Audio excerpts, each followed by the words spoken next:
제 이름은 박동하예요. 17살이고요. 그리고 솔직히 이런 이야기를 입 밖으로 꺼내면 안 되는 거였을지도 몰라요. 근데요, 예수님께서 저한테 이렇게 말씀하셨어요. 네가 입을 다물면 미처 준비하지 못한 사람들이 생긴다. 예수님께서 저한테 한반도 위에 일어날 3가지 변화를 보여주셨어요. 시간이 별로 안 남았다고 하셨어요. 그리고 만약에 한국 백성들이 제때에 무릎을 꿇는다면 그 끝은 달라질 거라고 하셨어요. 예수님께서 저한테 이 메시지를 들고 다시 돌아가라고 하셨어요. 저는 입을 다물고 있으려고 정말 애를 썼어요. 깨어난 뒤 사흘 내내 누구한테도 한마디 안 했어요. 저 자신도 제가 본 걸 믿고 싶지가 않았거든요. 근데 한 장면 한 장면이요. 눈을 감을 때마다 또 떠올라요. 꿈 같은 게 아니었어요. 이미 정해져 있는 일처럼 느껴졌어요. 그리고 제가 제일 무서워하는 건요. 앞으로 일어날 일들이 아니에요. 그 일이 시작되는 그 순간에도 다 평소랑 똑같은데 하고 생각하는 분들이 너무너무 많을 거라는 거예요. 지금 이 영상을 보고 계시다면요. 끝까지 들어주셨으면 좋겠어요. 왜냐면 예수님께서 저한테 보여주신 그 3가지 중에서요. 한 가지는 바로 보고 계시는 당신이랑 직접 관련이 있거든요. 그리고 그게 바로 정말 많은 분들이 이미 모든 일이 시작된 뒤에도 나는 아직 시간이 있다라고 믿게 만드는 이유예요. 눈을 떴을 때도 그 장면들은 여전히 머릿속에 남아 있었어요. 형광등 불빛이 시퍼랬어요. 천장에 누런 얼룩이 있었어요. 오른쪽 팔에 링거가 꽂혀 있었고요. 엄마가 옆에 계셨어요. 침대 옆에 무릎을 꿇고 계셨어요. 손에는 성경책이 펼쳐져 있었고요. 무릎이 빨갛게 부어 있었어요. 아빠는 문에 기대서 계셨어요. 작업복에 흙먼지가 그대로였어요. 눈에 핏줄이 다 서 있었고요. 며칠을 못 주무신 얼굴이었어요. 엄마가 저를 봤어요. 바로 눈물이 터지셨어요. 근데 소리는 안 내셨어요. 손으로 입을 막으셨어요. 벌써 사흘이 지났대요. 저는 사흘 내내 입을 안 열었어요. 아빠는 제가 머리를 다친 줄 아셨대요. 엄마는 밤마다 제 침대 옆에서 성경을 읽으셨고요. 저도 말은 하고 싶었어요. 근데 입을 열 때마다요. 어디서부터 시작해야 할지 모르겠더라고요. 머릿속이 너무 가득 차 있었거든요. 오늘 아침에야 알았어요. 더는 입 다물고 있을 수가 없다는 걸요. 예수님께서 저한테 주신 시간이요. 딱 사흘이었던 거예요. 엄마, 저 깨어났어요. 저 할 말이 있어요. 듣고도 안 믿으실 수도 있는데요. 그래도 꼭 들어주셔야 해요. 이 일은요, 사흘 전에 있었어요. 금요일 오후였어요. 하굣길에 모의 수능 성적표가 나왔어요. 50%. 딱 반토막이었어요. 저 엄마한테 안 보여드렸어요. 가방 속에 그냥 쑤셔 넣었어요. 며칠을 숨겼고요. 결국엔 엄마가 알아버리셨어요. 엄마가 우셨어요. 동아야, 왜 엄마한테 숨겼니? 엄마를 너무 실망시켰잖아. 저도 막 소리 질렀어요. 엄마 저한테 기대 너무 하지 마요. 저 진짜 힘들어요. 진짜로 최선을 다했단 말이에요. 문을 쾅 닫고 나왔어요. 낙동강 둑으로 갔어요. 바람이 셌어요. 강둑 흙이 미끄러웠고요. 머리 위로 기러기 떼가 지나갔어요. 그게 마지막으로 본 거예요. 발이 미끄러졌어요. 물이 진짜 차가웠어요. 어두웠어요. 그 다음은요. 어떻게 설명을 드려야 할지 모르겠어요. 예수님이 거기 서 계셨어요. 어떻게 생기셨는지는 말씀드릴 수가 없어요. 그때 저는 눈으로 보고 있던 게 아니었거든요. 그냥 예수님이라는 걸 알았어요. 예수님께서 저를 바라보셨어요.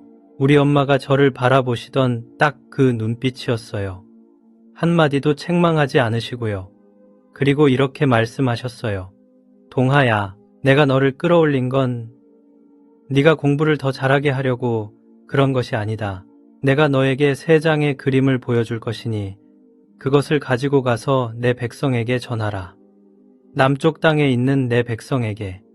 저는 엄마한테 미안하다는 말 한마디 못했는데요. 벌써 예수님 앞에 서 있었어요. 근데 왜 하필이면 모의 수능에 떨어진 저 같은 애한테 이 세 장의 그림을 보여주셨을까요? 그 이야기를 지금부터 해드릴게요. 첫 번째 그림이요.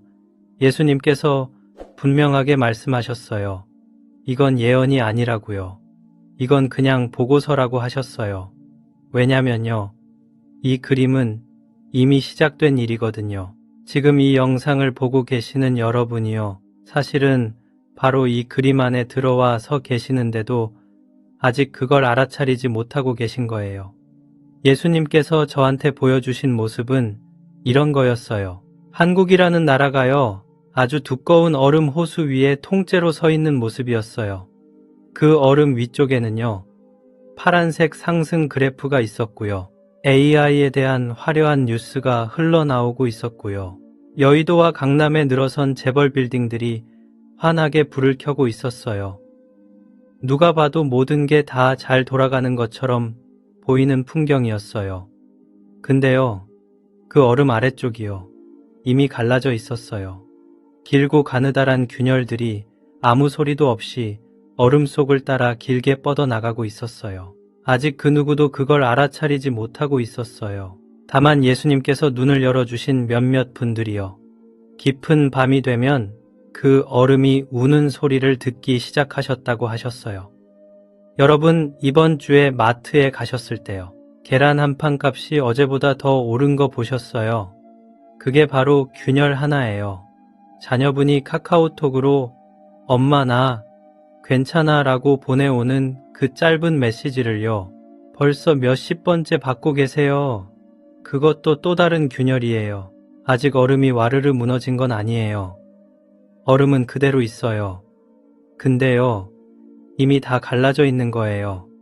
그러고 나서 예수님께서는요, 그 큰 그림 안에 들어있는 아주 작은 한 장면을 따로 펼쳐 보이셨어요. 머리에 흰머리가 반쯤 섞이신 어머니 한 분이 이마트 채소 코너에 서 계셨어요.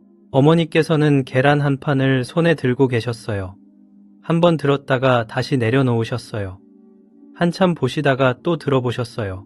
그러다가 결국엔 조용히 장바구니 속에 담으셨어요. 그 옆에는 삼겹살 한 팩이 외롭게 놓여 있었어요. 오늘이 남편 생일이었거든요. 어머니께서는 그 와중에도 머릿속으로는 이번 달 아파트 관리비를 계산하고 계셨어요. 예수님께서 저한테 이렇게 말씀하셨어요. 이마트 한복판에 서서 손에 든 계란 한 판 때문에 아이 낳을 때보다도 더 가슴이 아파오는 어머니들에게 가서 전하라. 내가 다 보고 있다고. 신용카드 빚이 아직도 남아있는 그 손으로 주일에 헌금함에 넣는 너희들의 그 한 푼 한 푼을 내가 다 세고 있다고. 내가 단 한 푼도 잊지 않는다고. 그리고요, 이 말씀은요, 우리 엄마한테만 하시는 말씀이 아니었어요. 주일 헌금을 드리면서도 머릿속으로는 아파트 관리비 액수를 계산하고 계시는 한국의 모든 어머니들한테 하시는 말씀이었어요. 듣고 계세요. 그런데요, 마지막으로 예수님께서 한마디를 더 하셨어요. 이 첫 번째 그림은요, 아직 제일 아픈 부분에는 닿지도 않았다고 하셨어요. 제일 아픈 부분은요, 바로 여러분의 자녀들에 대한 이야기라고 하셨어요. 예수님께서 저한테 그 첫 번째 그림 안에서 또 다른 장면을 펼쳐 보이셨어요. 이번에는 어머니들이 아니었어요. 그 어머니들의 자녀들이었어요. 스카이 대학을 졸업한 자녀들, 인서울 대학을 졸업한 자녀들, 그 수많은 자녀들이요, 신촌이랑 강남에 있는 24시간 카페 구석자리에 앉아 있었어요. 자기소개서를 47번째, 48번째, 49번째 고쳐 쓰고 있었어요. 그 중에 한 청년이 있었어요. 새벽 2시에 맥도날드 구석자리에 혼자 앉아 있었어요. 방금 막 입사 지원서를 보내놓고요. 시골에 계신 어머니한테는 카카오톡으로 거짓말을 하고 있었어요. 엄마, 나 괜찮아. 지금 수습 기간 중이야 라고요. 예수님께서 그 청년을 가만히 바라보시면서 이렇게 말씀하셨어요. 47번째, 자기소개서를 내면서 흘리는 그 아이의 눈물을 내가 한 방울 한 방울 다 세고 있다. 어머니한테 괜찮다고 거짓말로 말할 때마다 내가 그 거짓말을 다 듣고 있다. 새벽녘 서울역 한복판에 서서 부끄러워서 차마 집에도 못 가고 서 있는 그 아이를 내가 보고 있다. 이 그림을 너에게 보여주는 건 너를 두려워하게 하려고 그러는 게 아니다. 그 아이의 어머니가, 그리고 그 어머니 같은 다른 어머니들이 자기 아이들의 그 아픔을 내가 두 손에 쥐고 있다는 걸 알게 하려고 그러는 것이다. 그 순간 저는 인정해야 했어요. 모의 수능 점수요. 저도 엄마한테 거짓말을 한 거였잖아요. 예수님께서는요. 서또리 민미 그 박판제 궁군가 그 거짓말이 제 입에서 나오기도 전에 이미 다 보고 계셨어요. 그런데도 예수님께서 저를 그 차가운 강에서 끌어올려 주셨어요. 지금 이 영상을 보고 계시는 분들 중에요. 서울에 자녀를 떠나보내신 분이 계시다면요. 이번 주에 카카오톡으로 엄마 나 괜찮아 라고 보내온 그 아이요. 예수님께서 저한테 분명히 전해달라고 하셨어요. 그 아이 사실은 하나도 안 괜찮아요. 근데요, 예수님께서 그 아이를 두 팔로 안고 계세요. 그러니까 예수님을 믿어주세요. 오늘 밤에도 서울에 있는 자녀 때문에 가슴이 시리신 분이라면요. 댓글에 자녀분 이름 한 번만 적어주세요. 예수님께서 그 이름을 보시고 그 아이를 지켜주실 거예요. 저 그거 정말로 믿어요. 예수님께서 잠시도 안 멈추셨어요. 제 어깨에서 손을 떼지도 않으셨고요. 바로 두 번째 그림 쪽을 가리키셨어요. 동아야, 첫 번째 그림은 아직 안 끝났다. 그건 두 번째 그림으로 이어진다. 얼음 호수에 균열이 생기면 그 위에 서 있는 사람들 중에 먼저 무너지는 얼굴들이 있다. 장면이 천천히 바뀌기 시작했어요. 빛이 움직이고 있었어요. 여의도에 있는 그 높은 빌딩들에서요. 환했던 빛이 슬그머니 빠져나가고 있었어요. 강남 쪽에서도 마찬가지였어요. 그 빛이 어디로 흘러가는지요. 저는 아직 못 보고 있었어요. 저는 예수님께 조심스럽게 여쭤봤어요. 예수님 먼저 무대에서 내려가는 그 얼굴들이요. 그게 누구예요? 예수님께서 저한테 잘 보라고 하셨어요. 저는 그 다음 장면을 봤어요. 근데요. 그 다음에 본 그 얼굴들을요. 지금 이 영상에서 제가 함부로 이름을 부를 수가 없어요. 너무 잘 알려진 분들이거든요. 너무 가까이 있는 이름들이고요. 그래서요. 솔직히 더 무서웠어요. 두 번째 그림이요. 이건 첫 번째 그림보다 더 천천히 펼쳐졌어요. 예수님께서 저한테 보여주신 두 번째 변화는요. 한국 사회의 옛 지도자 세대분들이 세 가지 영역에서 한 분 한 분 무대에서 내려오시는 모습이었어요. 정치 영역에서요. 그리고 재벌이라는 큰 기업 영역에서요. 그리고 종교 영역에서요. 어떤 분들은 스스로 내려오셨어요. 어떤 분들은 미처 생각하지도 못한 일들에 떠밀려서 내려가게 되셨어요. 예수님께서 보여주신 풍경은 이런 거였어요. 노란 조명이 가득한 아주 큰 무대 위에요. KBS 저녁 9시 뉴스에서 우리가 늘 봐오던 그 익숙한 얼굴들이 한 분 한 분 고개를 숙이시면서 무대 아래로 내려가고 계셨어요. 누가 그분들을 쫓아낸 게 아니었어요. 그분들이 그냥 너무 지쳐 계셨어요. 그리고 그 뒤편에는요. 우리가 한 번도 본 적 없는 아주 다른 세대가 서 있었어요. 그 젊은 세대분들이 깨어나고 계셨어요. 근데요. 큰 정당 안에서 깨어나고 있는 게 아니었어요. 주요 뉴스 채널 위에서 깨어나고 있는 것도 아니었어요. 아주 작은 공동체 안에서 깨어나고 있었어요. 안동, 영동, 충주 같은 곳에서 자발적으로 모이는 새벽 기도 모임들. 차고 한쪽에서 마이크 하나 들고 팟캐스트를 만드는 청년 그리스도인들. 새벽 5시에 한국을 위해서 함께 기도하는 30명, 40명짜리 카카오톡 단톡방들. 그 안에서 깨어나고 계셨어요. 예수님께서 이렇게 말씀하셨어요. 내 등불이 여의도에서 옮겨지고 있다. 그 빛이 작은 읍내의 작은 교회들로 내려가고 있다. 그러고 나서 예수님께서 한 장면을 더 자세히 보여주셨어요. 안동 읍내 어딘가에 있는 작은 교회였어요. 마룻바닥이 오래되어서 군데군데 달아있는 그런 교회였어요. 새벽 4시 반이었어요. 권사님 세 분이 맨 앞자리에 무릎을 꿇고 계셨어요. 그 추운 공기 속에서 권사님들 입에서 나오는 입김이 작은 연기처럼 피어오르고 있었어요. 예수님께서 저한테 또 이렇게 말씀하셨어요. 동아야, 나는 한국을 버리지 않는다. 다만 내 등불을 옮기고 있을 뿐이다. 단 한 번도 사진을 찍힌 적 없는 사람들에게로 옮기고 있다. 인스타그램에 팔로워가 한 명도 없는 사람들에게로 옮기고 있다. 부엌 바닥에 무릎 자국 하나만 동그랗게 찍혀 있는 바로 그런 사람들에게로 옮기고 있다. 저는 그 장면을 보면서 깜짝 놀랐어요. 사실 저는요, 예수님은 당연히 좋은 양복을 입으신 목사님이 계시는 그 큰 교회 안에만 계실 거라고 생각했었거든요. 근데 그 순간 알았어요. 예수님께서 지금 서 계시는 곳이요. 우리 엄마가 다니시는 그 낡은 나무 마룻바닥의 작은 교회였던 거예요. 우리 엄마요. 그 권사님들 중에 한 분이세요. 그리고요, 어쩌면 지금 이 영상을 보고 계시는 여러분의 어머니도 그분들 중에 한 분이실 거예요. 지금 새벽 4시에 부엌 바닥에 무릎을 꿇고 앉아서 아무도 모르겠지 하고 생각하시는 어머니가 계신다면요. 예수님께서 저한테 분명히 전해달라고 하셨어요. 예수님께서 다 알고 계신다고요. 그리고 지금 그 등불을 어머니가 계신 그 부엌 바닥 쪽으로 옮기고 계신다고요. 그 두 번째 그림 속에서요. 예수님께서 갑자기 한 사람의 이름을 부르셨어요.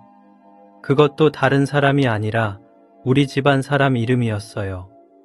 네, 이모 혜진이를 보라. 예수님께서 그 이름을 부르신 순간 저는 숨이 갰는 줄 알았어요. 혜진 이모는요, 우리 엄마의 여동생이세요. 서울에 있는 큰 회사에서 비서로 일하고 계세요. 지난 추석에도 그전 추석에도 안동에 한 번도 안 내려오셨어요. 벌써 그렇게 안 내려오신 지가 5해째예요. 예수님께서 이렇게 말씀하셨어요. 지금 내 이모는 여의도 32층 사무실에 앉아 있다. 오늘 저녁이 되면 이모는 혼자 사는 그 아파트로 돌아갈 것이다. 불을 켜지 않을 것이다.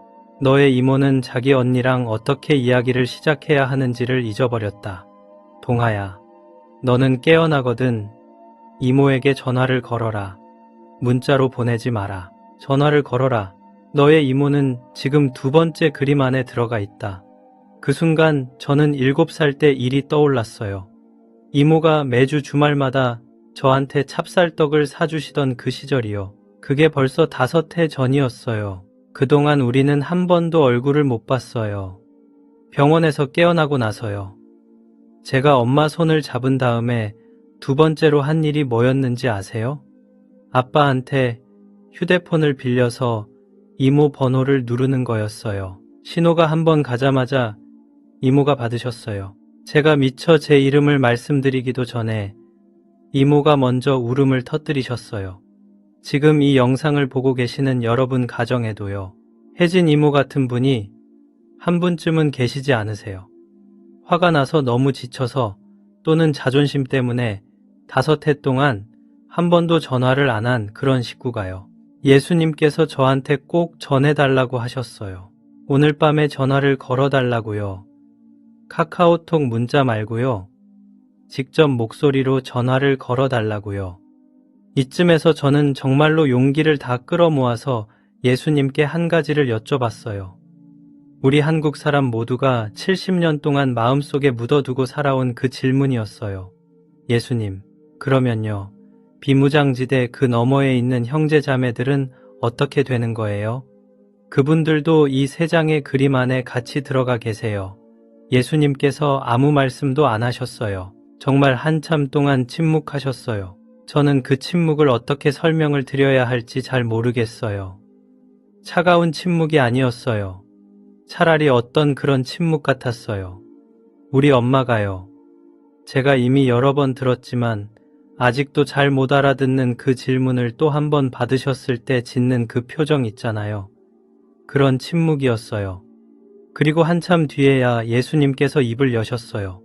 답변은 짧으셨어요. 동하야, 그쪽 형제 자매들에게는 그들 자신의 이야기가 따로 있다. 나와 그들 사이의 이야기이다. 오늘 나는 남쪽 땅에 있는 내 백성을 찾아왔다. 내가 그들을 찾아가는 날에는 그들 안에 있는 또 다른 한 사람을 통해서 그 이야기가 전해지게 될 것이다. 오늘은 이 세 장의 그림을 너의 남쪽 백성을 위해서 잘 간직하라.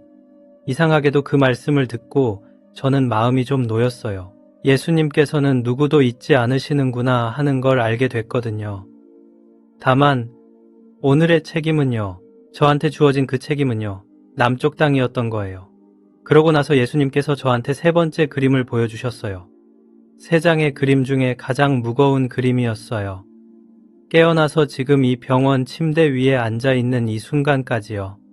제가 차마 2번 이상 떠올려 볼 엄두가 안 나는 그림이에요. 근데요, 이 그림은요, 꼭 끝까지 들어주셨으면 좋겠어요. 세 번째 그림이요, 예수님께서 이 그림을 펼쳐 보이시기 전에 잠깐 침묵하셨어요. 마치 저한테 마음의 준비를 시키시는 것 같았어요. 이 세 번째 변화는요, 굶주림이 아니었어요. 직장을 잃는 그런 일도 아니었어요. 가장 깊은 영혼의 위기였어요. 가족끼리 더 이상 서로의 얼굴을 바라보지 않게 되는 바로 그 위기였어요. 그리고요, 지금 이 영상을 보고 계시는 분들은요, 이 변화가 미래의 일이 아니라 이미 시작된 일이라는 걸 바로 알아차리실 거예요. 예수님께서 저한테 보여주신 장면은 멀지 않은 미래의 어느 추석날 저녁이었어요. 강남의 어느 큰 아파트였어요. 호두나무로 만들어진 식탁이 정갈하게 차려져 있었어요. 하얀 사기 접시 위에는 송편이 그대로 가지런히 놓여 있었어요. 식탁에는 네 식구가 빙 둘러 앉아 있었는데요.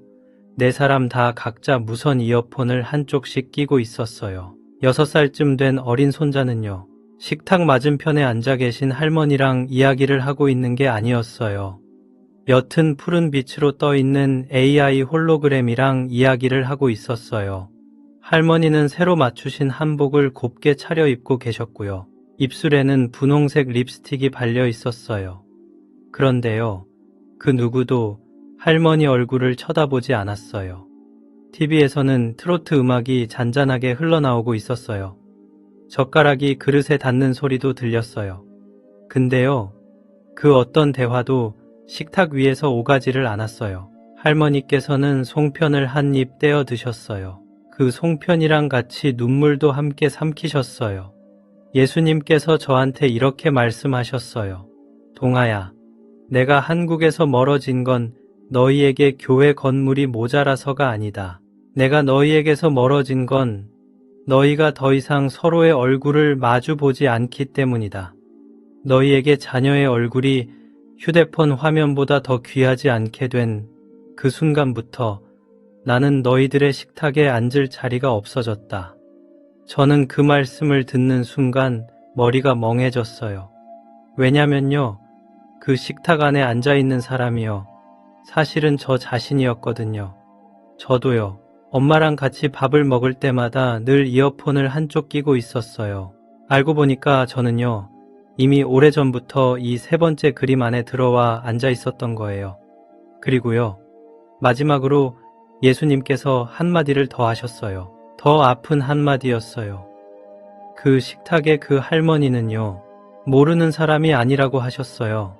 지금 이 영상을 보고 계신 누군가의 어머니라고 하셨어요. 지난해 추석에 그렇게 식탁에 앉아 계셨던 어머니가 분명히 계시다고 하셨어요. 예수님께서 그 세 번째 그림 한가운데에서 잠시 걸음을 멈추셨어요. 그리고 천천히 고개를 돌려 저를 똑바로 바라보셨어요. 그런데 저는 그때 알았어요. 예수님께서 보고 계신 건 제가 아니라 저를 통해 지금 이 영상을 보고 있는 한 사람 한 사람의 얼굴이라는 걸요. 예수님께서 말씀하셨어요. 추석 식탁에서 자식과 단 한마디도 나누지 못한 채 앉아있는 어머니들에게 가서 전하라. 자식이 어머니가 아니라 기계와 대화하고 있기 때문이다. 그릇을 들고 부엌으로 갈 때 꿀꺽 삼키는 눈물을 내가 다 보고 있다. 식탁에 남은 송편이 몇 개인지도 내가 세고 있다. 밤 11시 부엌 불빛 아래에서 혼자 삼키는 한숨도 내가 다 듣고 있다. 집안에서 느끼는 외로움은 거리보다 더 무겁다. 그 순간 저는 엄마에게 먼저 한마디는 꼭 해야겠다고 생각했어요. 왜냐면 그 식탁 속 자식이 바로 저였거든요. 지난 1년 동안 저는 엄마와 밥을 먹을 때마다 이어폰을 끼고 있었어요. 예수님은 다 세고 계셨지만 저는 아무것도 몰랐어요. 그 장면 속에서 할머니는 결국 일어나 부엌으로 갔어요. 수도를 틀고 비누 거품을 오래 바라보다가 어깨를 한 번만 떨었어요. 그리고 다시 아무 일 없다는 듯 설거지를 했어요. 예수님께서 꼭 전하라고 하셨어요. 지금 밤 11시 부엌 불빛 아래에서 혼자 설거지하며 눈물을 삼키는 어머니가 있다면, 그리고 옆방에서 자녀가 이어폰을 끼고 있는 가정이라면 예수님께서 그 눈물 하나도 빠짐없이 다 세고 계신다고요. 만약 이 말이 떠오르셨다면 댓글에 오늘 이 말이 필요했습니다 라고 적어주세요. 어머니, 당신은 혼자가 아닙니다. 세 장의 그림이 다 닫히고 나서요. 저는 도저히 입을 다물고 있을 수가 없어서 예수님께 한 가지를 또 여쭤봤어요. 예수님, 그러면요, 왜 아무도 못 보고 있는 거예요? 우리 이모는 매일 아침 마트에 다녀오시고요. 옆집 아저씨는 아직도 저녁 9시 KBS 뉴스를 평소처럼 보세요. 교회에서 만나는 형제자매들은 여전히 자식들 수능 이야기를 하시고 있어요. 얼음 호수가 이렇게 갈라져 있는데 어떻게 그 우는 소리를 듣는 사람이 한 명도 없는 거예요. 예수님께서 저한테 3가지 분명한 이유를 차근차근 말씀해 주셨어요. 동하야, 이유는 3가지이다. 잘 적어 두어라. 네가 돌아가서 내 백성에게 전할 말이 바로 이것이다.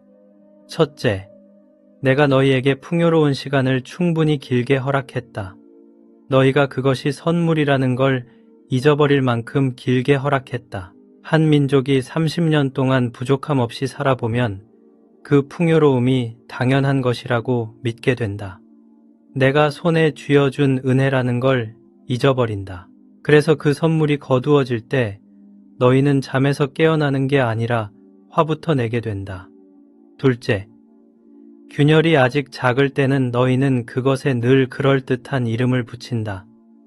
너희는 그걸 시장의 일시적인 출렁임이라고 부른다. 한시적인 물가 상승이라고 부른다. 내일이 아니라 옆집 일이라고 부른다. 그런 그럴듯한 이름이 하나 붙을 때마다 그것은 균열 위에 덮어놓는 얇은 얼음판 한 장이 된다. 그건 균열을 봉합하는 게 아니다. 단지 가려줄 뿐이다. 셋째, 그리고 이 부분을 가장 분명하게 전하라. 너희를 흔드는 자가 너희에게 이렇게 가르쳤다. 정말로 심각한 일이라면 뉴스에 먼저 나올 것이다 라고. 그러나 내가 너에게 보여준 이 변화들은 뉴스에 먼저 나오지 않는다. 뉴스에 올라오는 그 순간은 이미 너희가 다시 선택할 기회를 잃어버린 다음의 일이다. 그 3가지 이유를 다 말씀해 주신 다음에요. 예수님께서는 한국 땅 곳곳에 흩어져 있는 작은 빛들을 하나씩 보여주셨어요. 안동, 영동, 목포, 진주, 새벽 4시 반, 부엌 바닥에 무릎을 꿇으신 권사님들, 차가운 공기 속에서 입김이 작은 연기처럼 피어오르고요. 무릎에는 빨간 동그라미가 진하게 찍혀 있고요. 누구도 그 모습을 사진으로 찍어주지 않고요. 누구도 그 기도를 칭찬해주지 않아요. 예수님께서 이렇게 말씀하셨어요. 내가 깊은 밤에 얼음이 우는 소리를 듣게 해주는 사람들은 오직 이들 뿐이다. 이들은 땅에 귀를 댈 만큼 충분히 낮게 무릎을 꿇고 있기 때문이다. 이래서 저는 입을 다물고 있을 수가 없었어요. 왜냐면요. 이 일이 KBS 뉴스에 올라오는 그날에는 이미 너무 늦거든요. 오늘 밤에 어머니가 걸어야 할 그 전화 한 통도 그땐 이미 늦어요. 그러니까요. 뉴스를 기다리지 말아주세요. 예수님께서 그 다음에 하신 말씀을 꼭 들어주세요. 이 모든 일이요. 누그러질 수 있는 길이 딱 한 가지 있다고 말씀하셨거든요. 병원에서 깨어나기 직전이었어요. 예수님께서 저한테 마지막으로 한 번 더 모습을 보여주셨어요. 그리고 저랑 똑바로 마주 서셨어요. 한 손을 제 어깨 위에 가만히 얹으셨어요. 그 손이 정말 따뜻했어요. 그 추운 강물에서 끌어올려 주시던 그 손이랑 같은 손이었어요. 예수님께서 아주 천천히 말씀하셨어요. 한 글자 한 글자 마치 제가 평생 잊지 않도록 새겨주시는 것처럼 또박또박 말씀하셨어요. 동아야, 잘 들어라. 내가 너에게 이 3장의 그림을 보여준 것은 네가 돌아가서 형벌을 선포하라고 그러는 것이 아니다. 너희 남쪽 땅에 내 교회가 아직 무릎을 꿇을 시간이 남아있을 때 무릎을 꿇게 하려고 내가 너에게 보여준 것이다. 나는 역사 속에서 이 일을 여러 번 해왔다. 한 민족이 마음을 낮춰서 머리를 숙일 때 나는 그 마음을 보고 내 뜻을 돌렸다. 3번째 그림은 가장 무거운 그 그림은 누그러질 수 있다. 그러나 그것은 정부가 누그러뜨릴 수 있는 것이 아니다. 재벌이 누그러뜨릴 수 있는 것도 아니다. 여의도의 큰 무대 위에 서 있는 어느 유명한 목사가 누그러뜨릴 수 있는 것도 아니다. 새벽 4시에 부엌 바닥에 무릎을 꿇고 있는 아무도 알아주지 않는 그 어머니들의 그 무릎이 이 3번째 그림을 누그러뜨릴 것이다. 저는 떨리는 목소리로 또 여쭤봤어요. 예수님, 그러면요, 첫 번째 그림이랑 2번째 그림은요? 예수님께서 잠시 침묵하셨어요. 그리고 이렇게 말씀하셨어요. 첫 번째 그림과 2번째 그림은 이미 시작되었다. 내가 그것을 막으려고 하는 것이 아니다. 그 2 그림이 가져올 상처들이 풍요로운 시간으로는 결코 가르칠 수 없었던 것을 내 백성에게 가르칠 것이기 때문이다. 정작 중요한 것은 3번째 그림이다. 왜냐하면 3번째 그림은 한국이라는 나라의 영혼이 살아남느냐 잃어버리느냐를 결정짓는 그림이기 때문이다. 다시 말씀드리면요. 첫 번째 그림이랑 2번째 그림은 예수님께서 허락하신 그림이에요. 그런데 3번째 그림은요. 예수님께서 우리가 어떤 선택을 할지 기다리고 계신 그림이에요. 지금 이 말씀 잘 들으셨어요? 3번째 그림이요.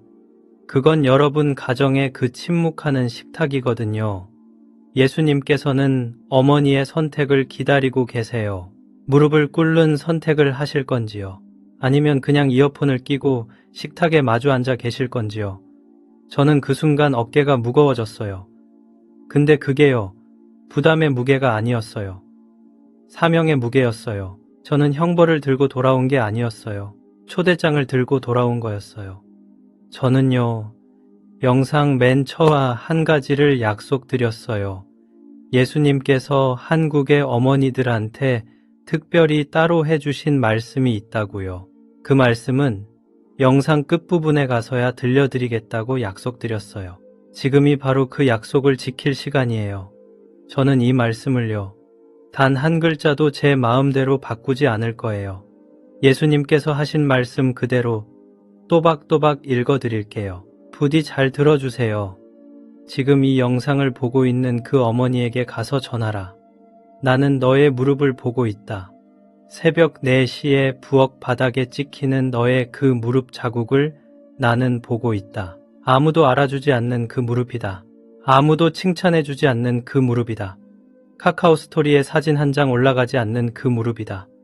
너는 20년을 기도해왔다. 너는 30년을 기도해왔다.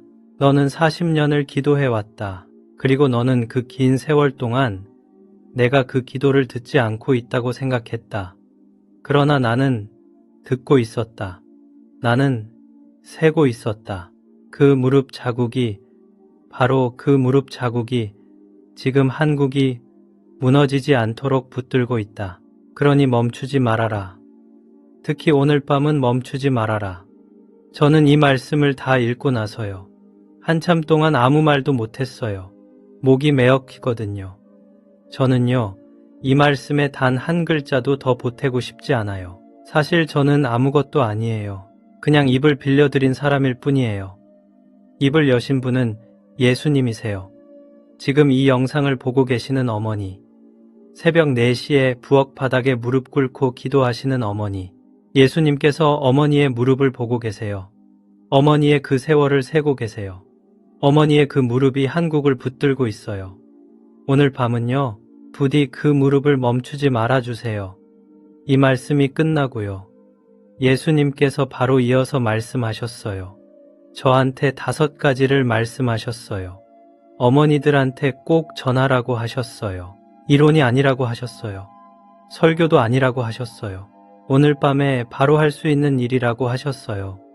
예수님께서 저한테 하신 말씀은요, 무릎에 관한 거였어요. 입에 관한 거였어요. 그리고 식탁에 관한 거였어요. 단돈 1,000원도 안 드는 일들이었어요. 이게 그 5가지예요. 저 천천히 읽어드릴게요. 가능하시면 종이에 한번 적어두시면 좋겠어요. 첫째예요. 매일 아침 새벽 기도를 다시 시작해주세요. 길게 안 하셔도 돼요. 딱 5분이면 충분하다고 하셨어요. 성경 구절을 외우실 필요도 없어요. 그냥 가족 중에 한 사람 이름만 입에 올려주세요. 그거면 돼요. 둘째예요. 식사하실 때 휴대폰을 꺼주세요. 하루에 한 끼만이라도요. 식탁 위에 화면이 안 보이게 엎어두세요. 그리고요. 마주 앉아있는 가족의 얼굴을 똑바로 봐주세요. 그 얼굴이 휴대폰 화면보다 훨씬 더 귀하다고 하셨어요. 셋째예요. 멀리 떨어져 사는 가족 한 분한테 일주일에 한 번은 꼭 전화를 걸어주세요. 카카오톡 문자 말고요. 직접 목소리로 통화해주세요. 특히 서울에 자녀를 보내놓으신 어머니라면요. 이번 주에 꼭 한번 전화해주세요. 자녀분 목소리, 진짜 목소리를 들어주세요. 넷째예요. 가족 중에 마음에 응어리가 남아있는 사람이 있으면요. 먼저 입을 열어주세요. 한 문장이면 충분해요. 미안하다 또는 용서한다 얘야. 그 한 문장이 가장 어렵다는 거 알아요. 근데 그 한 문장이 그 식탁의 침묵을 깨뜨릴 거예요. 5째예요. 일요일 밤마다요. 비무장지대 너머에 계신 형제자매들을 위해서도 함께 기도해 주세요. 왜냐면요. 예수님께서 보고 계신 건 지도가 아니라 무릎이거든요. 이 5가지를요, 남쪽 땅의 교회들이 다 함께 시작한다면요. 3번째 그림은 누그러질 거라고 하셨어요. 얼마만큼 누그러질지는요, 저한테 숫자로 알려주지 않으셨어요. 그렇지만요, 한 가지 확신은 분명히 주셨어요. 그래서 부탁드리고 싶어요. 만약에요, 지금까지 들어주신 이 이야기를 믿어주신다면요. 이 영상을 카카오톡으로 한 분께 보내주세요. 어머니가 잘 알고 계시는 그 한국 어머니께요. 그 어머니의 무릎에도 아무도 모르는 동그란 자국이 박혀 있을 거예요. 그분이요. 예수님께서 따로 해주신 그 말씀을 꼭 들으셔야 해요. 오늘 밤에요. 이제 정말 마지막이에요. 저는 다시 안동병원의 그 침대 위로 돌아왔어요. 엄마 손은 여전히 제 손을 잡고 계셨어요. 창밖에는 가는 비가 내리고 있었어요. 지금 이 말씀 꼭 드리고 싶어요. 저는요, 선지자가 아니에요. 저는 여전히 모의 수능에 떨어진 17살짜리 학생이에요. 다음 주에 퇴원하면요, 다시 학교에 가야 해요. 숙제도 해야 해요. 엄마한테 성적표 숨긴 거 정식으로 사과도 드려야 해요. 이 이야기에 따라오는 기적 같은 건 저한테 없어요. 저한테는 단지 3장의 그림이랑 5가지 부탁이 있을 뿐이에요. 여러분께서 저를 믿어주셔도 되고요. 안 믿어주셔도 돼요. 저는 매달리지 않아요. 다만요. 마지막으로 이 한마디만은요. 제가 아니라 예수님께서 직접 하시는 말씀이니까 꼭 들어주셨으면 좋겠어요. 한 어머니의 무릎은 그 어떤 뉴스보다도 더 무겁다. 오늘 밤에요. 여러분께서 무릎을 꿇으시면요. 예수님께서 그 무릎을 세고 계세요. 오늘 밤에 무릎을 못 꿇으셔도요. 예수님께서 여전히 여러분을 세고 계세요. 예수님께서는 한 사람도 버리지 않으세요. 제 이름은 박동하예요. 17살이고요. 안동 사람이에요. 여기까지 함께 들어주셔서 정말 감사드려요. 이제는요, 영상을 끄시고요. 부디 여러분께서 사랑하시는 그 한 사람을 찾아가 주세요.